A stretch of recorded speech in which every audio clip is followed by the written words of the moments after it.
Bonjour à tous les amis, j'espère que vous allez bien en ce début d'année. L'équipe de la Basilique Saint-Bonaventure vous souhaite une bonne et sainte année 2024. Aujourd'hui, nous allons parler du mystère de la Trinité.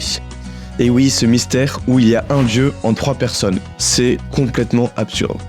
On va prendre un exemple en partant de la Bible avec la chance qu'on a de pouvoir voir dans le texte de lundi dernier, donc le texte du baptême de Jésus, où concrètement on voit les 3 personnes.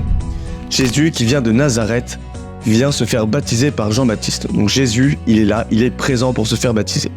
Une fois baptisé, il y a la colombe qui représente l'Esprit Saint qui descend sur Jésus. Et pour finir, on entend la voix de Dieu qui dit « Tu es mon fils bien-aimé, en toi j'ai mis toute ma joie ».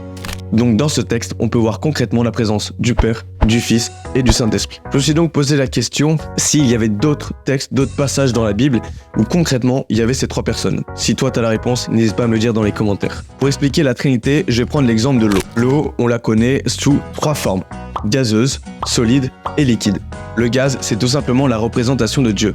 On ne le voit pas, on ne le sent pas, et pourtant, il est toujours là. Le liquide, c'est l'Esprit Saint. Quand on prend de l'eau et qu'on remplit un verre, c'est exactement le même effet. L'Esprit Saint nous remplit de l'amour de Dieu.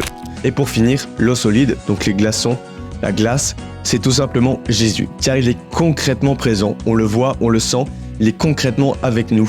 Que ce soit dans la Bible ou dans son Eucharistie. Donc l'eau est la parfaite illustration de la Trinité. Un élément, 3 formes, un Dieu, 3 personnes. Bref, j'espère que cette vidéo t'a plu. N'hésite pas à me dire dans les commentaires si tu as d'autres exemples pour illustrer la Trinité. Sur ce, je te dis à la semaine prochaine et je vous souhaite à tous une bonne et sainte année 2024. Ciao.